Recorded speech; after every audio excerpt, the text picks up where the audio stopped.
Buenos días y buenos días, Marta. Gracias por estar aquí en esta sesión de Buenos días. presentación del curso de salud mental en la vida consagrada y sacerdotal, que lleva por subtítulo, pues, las bases para una psicoterapia del sufrimiento y la integración personal.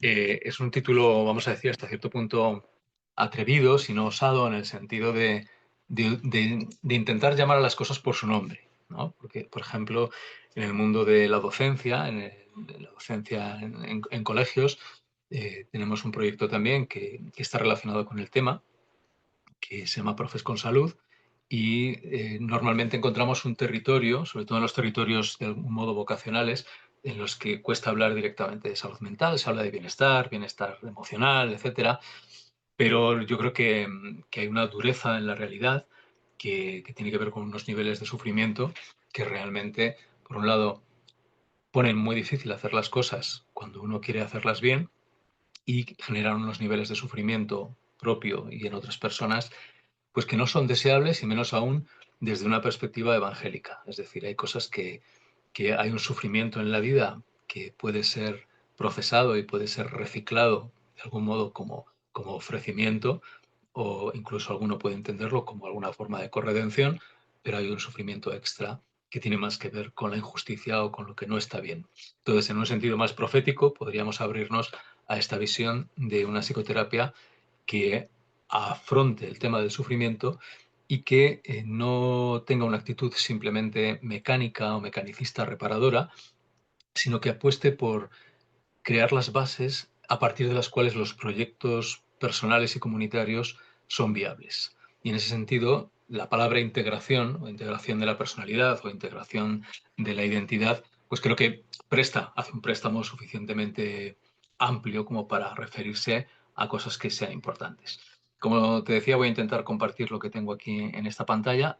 Hay probabilidades de que no funcione y si no funciona, me paso al modo tradicional. Lo primero de todo es sobre las causas. ¿De dónde sale esta idea o esta iniciativa? Bueno, mi experiencia personal es con mi experiencia como cristiano, como seglar, en mi vida cotidiana, en mis experiencias. Yo ahora tengo 51 años, camino de 52, y va uno notando la vida detrás a la espalda y también haciendo retrospectiva sobre quiénes han sido mis amigos, quiénes han sido mis compañeros, dónde he trabajado, qué instituciones conozco, etcétera. Y por unas cosas o por otras, yo como psicólogo clínico y como psicoterapeuta, pues me doy encontrando con una realidad sufriente en el sentido que decíamos antes. No es la única realidad, obviamente, hay más realidad y hay una realidad también luminosa y gozosa, pero también existe esta realidad. Y como profesional, pues he tenido la oportunidad de colaborar en proyectos formativos y he tenido también la oportunidad de colaborar con el marco de iglesia y he podido colaborar también como terapeuta. Eso ya queda en una esfera como más privada o más íntima, porque obviamente la persona, el paciente, dentro de la discreción correspondiente, pues no aparece, digamos, eh, como algo público.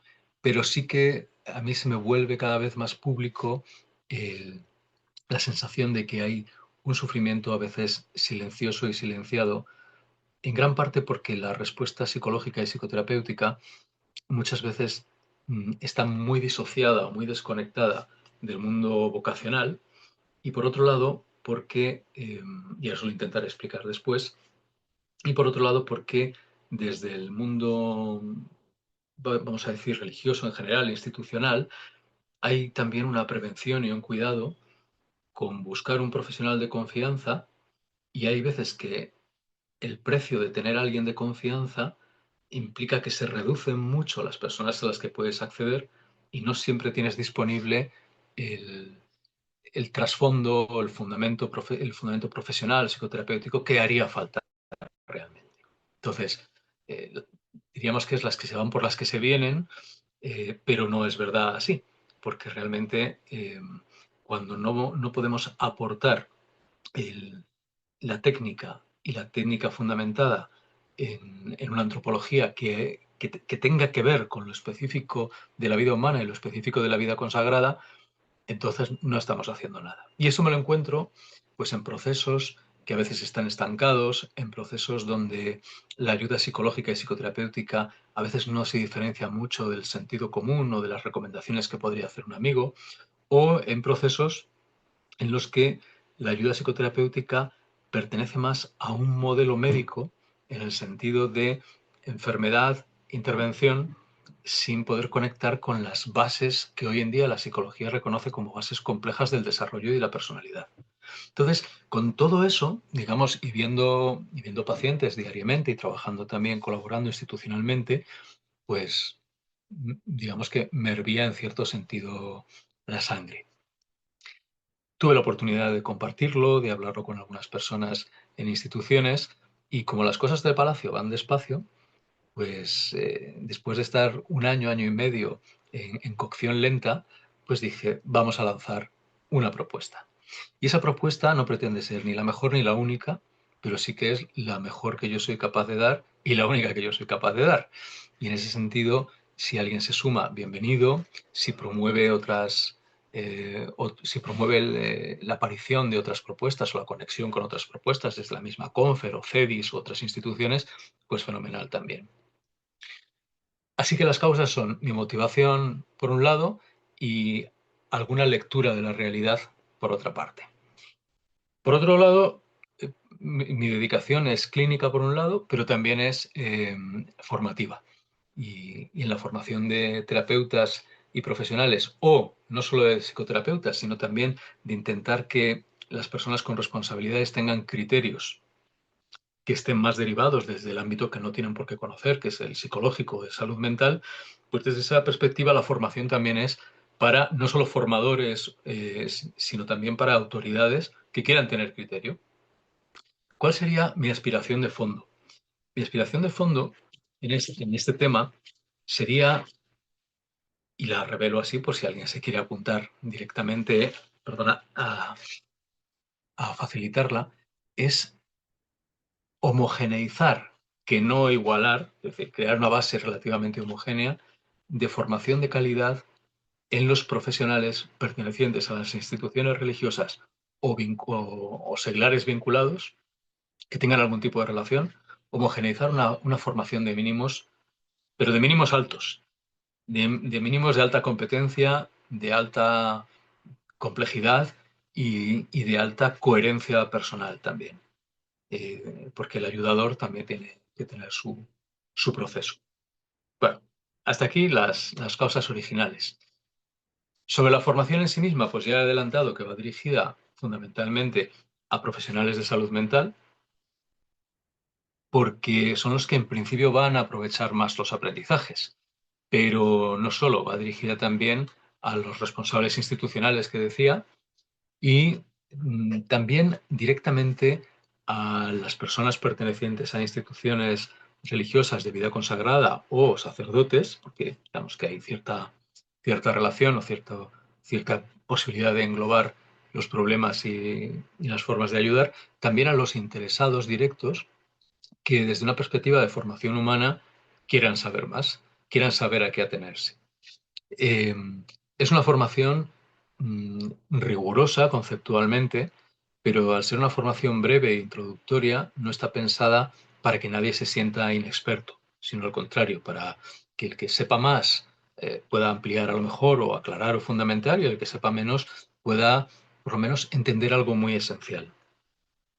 A veces te preguntan, oye, ¿y esto por qué pasa en una comida familiar? Y de repente te ves dando una clase de psicología que a veces, tristemente, me doy cuenta de que mi interlocutor, que no es lego en el tema, me está entendiendo y la parte triste es que de repente sabe más psicopatología o psicoterapia, por lo menos momentáneamente, que la que se enseña muchas veces en la universidad. O, o con la... me refiero no en cantidad, porque obviamente por tiempo no, pero sí en el aspecto cualitativo, de cuál es el tema clave o el problema clave del que estamos hablando. Y eso para mí es muy frustrante, porque por un lado es estar siempre explicando las mismas cosas, intentando quizá como un despertar de la conciencia para salir de modelos puramente mecanicistas en psicología. y a la vez tampoco entrar en una especie de tentación espiritualista que estaría en el lado opuesto. Objetivos de la formación. Pues compartir una mirada... Sí, Marta. Ah, perdón, creía que me hablabas. Ok. Compartir una mirada integradora del sufrimiento humano en la vida vocacional. Y aquí digo vida vocacional porque podríamos decir vida religiosa, vida consagrada, vida sacerdotal. Yo incluiría cualquier forma de vocación que realmente agarre a la persona desde la raíz o por lo menos esté llamada a eso, pero particularmente en las vidas vocacionales que tienen un contexto institucional y comunitario, porque ahí suceden fenómenos diferentes que en otras vocaciones, además de lo específicamente teológico o espiritual del asunto. Y promover, a partir de esa mirada, prácticas psicoterapéuticas que tengan varias características. Una es que sean éticas, y esto implica tener cuidado con no confundir las soluciones fáciles con, con las soluciones terapéuticas. Por ejemplo, las soluciones fáciles son como las mismas que cuando dicen, es que dice un chico o una chica que está saliendo con alguien, dice, es que no estoy feliz, y entonces alguien dice, pues déjale, ¿no? Bueno, pues es una solución dada desde el impulso, desde el amor por el otro, pero no desde una fundamentación profesional. Y eso admite formas sutiles y complejas en los procesos psicoterapéuticos, a veces aliándose con el terapeuta con una parte de la persona que es más nihilista o se siente más herida o incluso es más autolesiva de alguna manera, o bien es una manera a veces revestido de técnica de encubrir las sensaciones de baja autoeficacia profesional nuestra porque no sabemos muy bien qué hacer con algo o no lo entendemos muy bien. Entonces pasamos de una orientación terapéutica hacia el procesamiento, el autoconocimiento y el trabajo emocional hacia una práctica orientada a soluciones que de momento reducen la tensión, pero en realidad dejan intacto el núcleo de la persona. Y por otro lado, lo ético tiene también que ver con un acercamiento absolutamente sensible al núcleo de la persona, no solo desde una perspectiva del no saber y la humildad profesional, sino enriquecida con una perspectiva de aproximación al misterio de la vida de cada persona.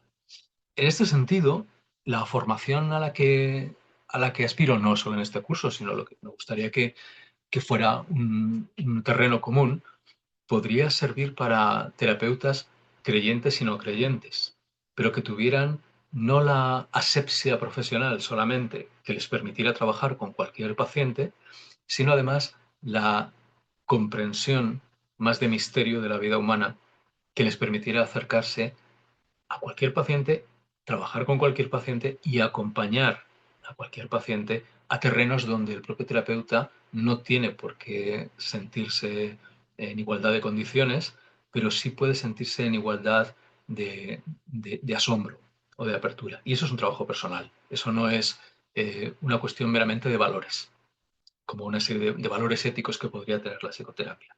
Y en ese sentido, la formación tiene o debería tener una apertura al misterio y a lo espiritual mm, desde un conocimiento profundo de la psicología y una apertura al marco teológico que nos permite explicar otras realidades también, o por lo menos acercarnos a ellas. Luego, esas prácticas psicoterapéuticas tienen que ser confiables y eso quiere decir que tienen un fundamento teórico y científico que no necesariamente quede enclaustrado en los estrechos límites de lo que ahora en psicología se llama práctica basada en la evidencia. Porque la práctica basada en la evidencia, para quienes no estéis familiarizados con ello, se refiere a actividades y tratamientos que se pueden hacer en terapia que tienen apoyo en la investigación que los confirma.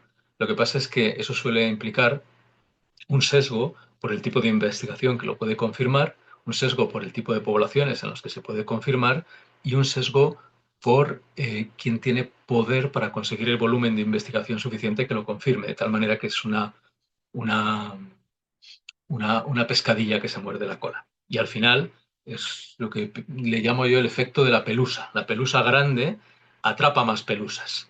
Y entonces las pelusas con presupuestos grandes y bien establecidas atrapan más presupuestos. Y en ese sentido, la evidencia no siempre está, la evidencia empírica, no siempre está en ciertos modelos de investigación, que son los estudios controlados aleatorizados, que representan poco a la realidad. La evidencia empírica también se encuentra en estudios más pequeños, en estudios de caso, donde aparece una descripción mucho más detallada de qué es lo que se hace verdaderamente en la terapia. Y en esos estudios de caso es donde la psicología se ha desarrollado verdaderamente. Y lo último de una formación coherente sería lo último sería una formación coherente con la fe católica. mm, no se refiere a una formación que replique principios, sino que sintonice en los elementos sustanciales y más profundos de la experiencia religiosa y, por supuesto, dentro del encuadre dogmático, pero siempre sabiendo que lo que tienes enfrente es una persona que tiene que descubrir el dogma, no cumplir el dogma, por decirlo de una manera gráfica. Y en ese sentido, una práctica confiable es aquella que que no cuestiona las creencias, sino que acompaña el desarrollo y la maduración para que las creencias puedan convertirse en una experiencia dentro de la persona. En la historia de la Iglesia, pues ha habido siempre los grandes reformadores que al principio pasaban por ser herejes. Y en ese sentido no nos planteamos aquí ningún acto heroico ni muy elevado, pero sí ofrecer las condiciones para que los cambios terapéuticos tengan que ver con revoluciones interiores, con cambios interiores que traen verdaderamente vida a la vida de la persona y su vocación.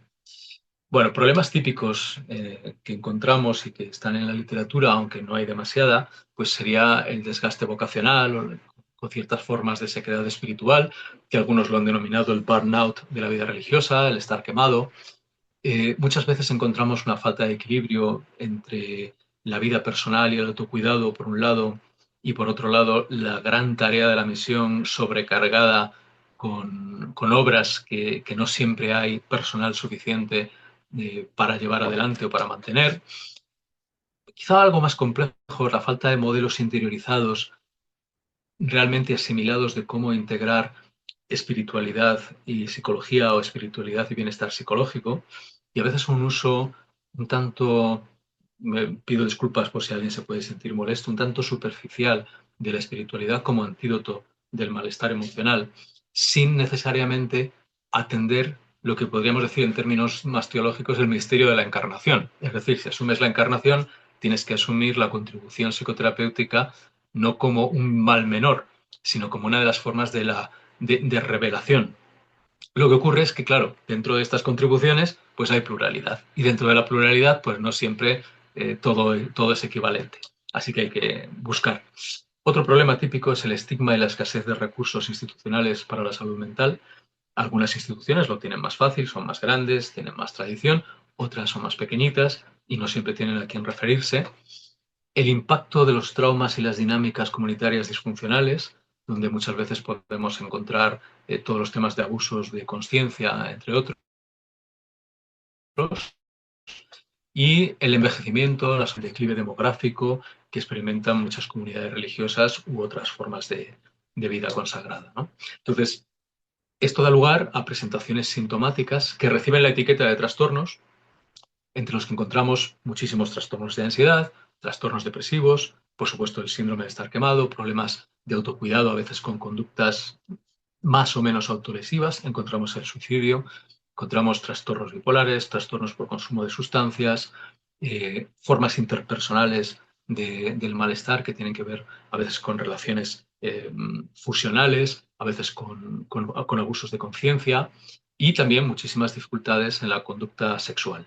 Y esto a veces está normalizado, no es la palabra, pero sí obviado, porque hay una sensación muy grande de impotencia y un apoyo excesivo en un abordaje psiquiátrico que mezcla la buena intención con la medicación, la invitación a reflexionar con la medicación. Y en ese sentido, a mí me ha costado encontrar procesos psicoterapéuticos que estén fundamentados en una psicopatología bien estructurada, que no sea solamente descriptiva, como es las colecciones de síntomas, sino que sea una psicopatología que intente explicar el qué y el cómo de los procesos. Esto es el clásico iceberg, en el que por fuera tenemos los síntomas, en el medio, entre los síntomas y lo más profundo, tendremos las explicaciones del caso concreto, y luego hay causas estructurales bueno, que en una terapia individual o grupal no se pueden resolver, pero que bueno, pueden contribuir. A partir de aquí, ¿qué iniciativas hay? Pues en 2023, Confer hizo un taller sobre salud mental, le tituló Un tesoro amenazado que conservar y cuidar, dirigido sobre todo a formadores, pero es un taller de sensibilización esencialmente. Y ahí quedó, ahí quedó. Sé que en Confer están moviéndose algunas cosas, tengo conversaciones con personas allí también en otros lugares, pero bueno, creo que hay una oportunidad de fomentar el movimiento, y que cuanta más gente tenga criterio, o un criterio formado, más posible es la participación y que surjan otras iniciativas. En las Hermanas Hospitalarias, hace 2 años aproximadamente, también hicieron unas jornadas sobre salud mental en la vida religiosa. Están disponibles en YouTube, pero no dejan de ser aproximaciones de tipo jornada, donde se presentan los grandes temas, se dan estadísticas e indicaciones generales, y no necesariamente inciden en la capacitación de profesionales que tengan un impacto real sobre la asistencia y la prevención en las personas en la vida consagrada. Y por ahí irían los tiros de lo que a mí me atrae. Como contenidos, bueno, pues proponía un modelo positivo, pero no ingenuo y trascendente de la salud mental.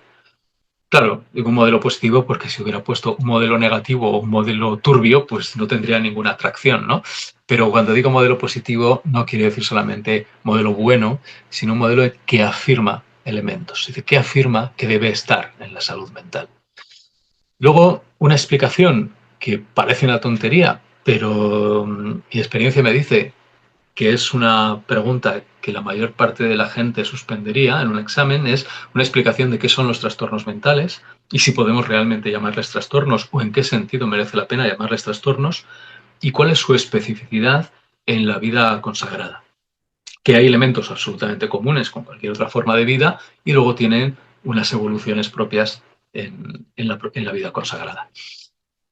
Otro punto de contenido sería cuáles son las respuestas psicoterapéuticas coherentes con una antropología católica de la vocación, y en ese sentido sería ir a las variables comunes de una aproximación terapéutica, y eso sería muy discutible. Bueno, yo daría mi opinión, o daré mi opinión. Eh, Quien participe en el curso pues tendrá que hacerse la suya, hay espacio para el debate, quizá en el transcurso del curso propiamente no sea tanto el lugar del debate como todo lo que dé después lugar, porque el curso acaba, pero las personas seguimos y las relaciones continúan. Otro punto de contenido sería una propuesta concreta técnica terapéutica, que es el modelo de la terapia focalizada en la emoción, que es un modelo contemporáneo de psicoterapia humanista existencial, que no implica que todo terapeuta tenga que trabajar estrictamente desde ese modelo para obtener cualquier éxito, pero sí que creo que en el estado actual del conocimiento en psicología y psicoterapia, las variables que aporta no solo son altamente coherentes con el tema del que estamos hablando, sino que realmente son una contribución sensible, y que sin necesidad de abandonar la escuela de cada profesional, tener una experiencia formativa desde el modelo de terapia focalizada en la emoción es realmente transformador, renovador del modo en que uno trabaja o aplica las técnicas que conoce. Y esto, pues ahora mismo, pues yo lo digo así, implica un acto de fe. Pues yo lo digo, pues y espero que alguien me crea en eso que digo, ¿no? Eh, lo digo porque los profesionales somos muy sensibles. Yo me he formado en mi escuela y demás. Bueno, pues por otro lado se habla a veces de la integración. Luego, yo soy integrador, y muchas veces te encuentras que quien te dice que es integrador en realidad es que muchas veces ha pegado cosas y no ha terminado de generar o de consolidar maestría y dominio en ninguna. Y luego está, sálvese quien pueda, que yo no conozco toda la realidad de todas las personas, ¿no? Hablo de los elementos más generales. Otro punto importante sería qué pedir a los profesionales que trabajan con personas consagradas y sacerdotes, entendiendo que lo que decía al principio, si solamente trabajas con la gente que ahora mismo te da confianza, es posible que tengas un número de ayudadores y de cooperadores muy reducido y demasiado eh, y con demasiado poco control de qué es lo que realmente están ofreciendo. Porque muchas veces eh, cuando, cuando pides ayuda a la gente que tienes cerca, eh, quedas atado por ese vínculo y porque no tienes realmente más recursos que la gente que tienes cerca. Y por otro lado, porque hay una limitación geográfica también. Entonces, aunque tenemos el online como recurso, es muy importante tener personas formadas en todos los puntos de la geografía. Ya no me refiero solo a la geografía española, sino en general. Y en ese sentido, cuanta más variedad, más recurso, cuanto más recurso, más diálogo, más posibles encuentros, etcétera. Y un penúltimo punto sería unos matices sobre, o unos puntos claves sobre la ética en este tipo de trabajo.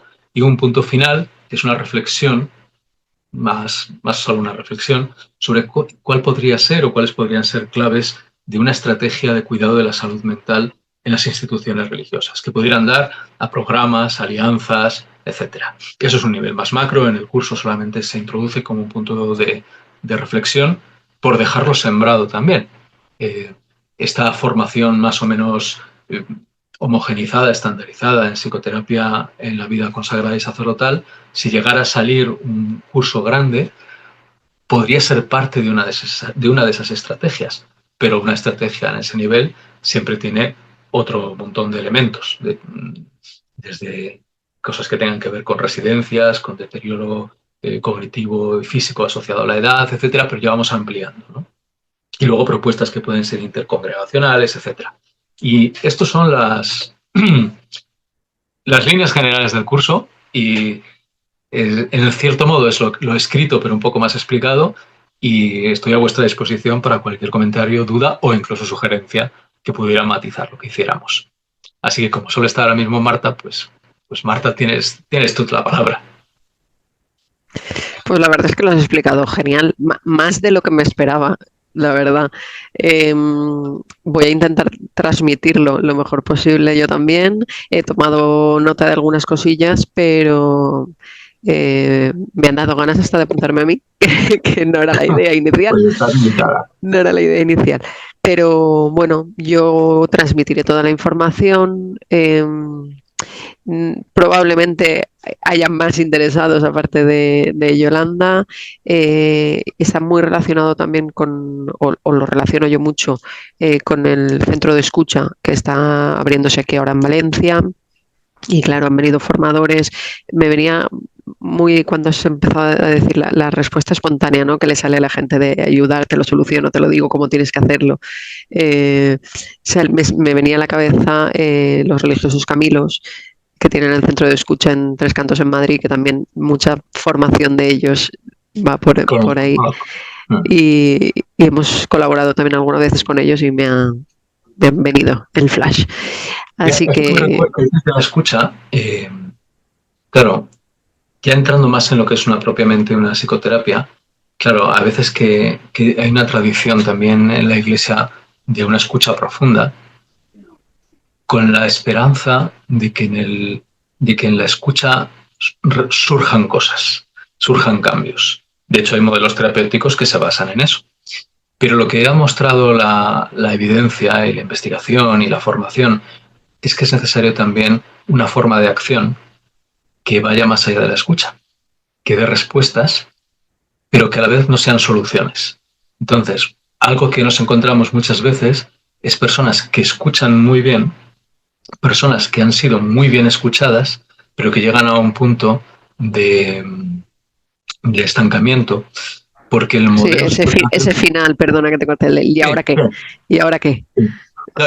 La clave. Porque el modelo psicoterapéutico basado en la escucha como variable clave del cambio se desarrolló entre los años 50 y 70 y luego evolucionó, pero se desarrolló entre los años 50 y 70 trabajando con un paciente que no es el paciente mayoritario hoy en día. era trabajando con un paciente esencialmente neurótico en términos de que vivía un conflicto entre su espontaneidad y una autoridad la típica autoridad paterna que le negaba. Pero lo que vamos encontrando hoy en día es mucho más trauma realmente, y trauma de desarrollo que implica más bien la ausencia de relaciones.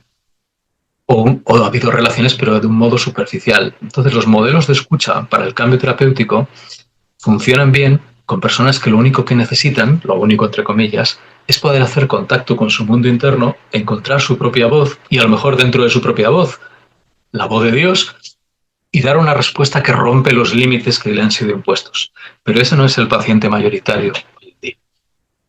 Y ya no digo adolescentes solamente, que hay por supuesto, sino vamos a decir en toda la cohorte que va hoy en día entre los 15 y los 45 años, tenemos este otro tipo de problemas.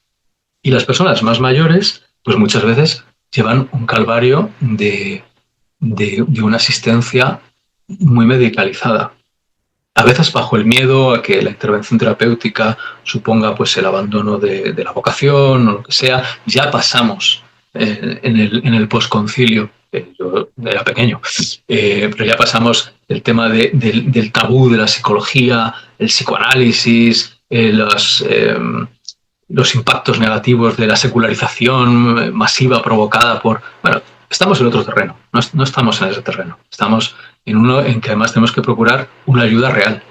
Y perdona que me extienda con eso, pero es que me preocupaba este tema de la cualidad a veces de lo que se cabe esperar de la escucha. Sin escucha no hay nada, pero el después.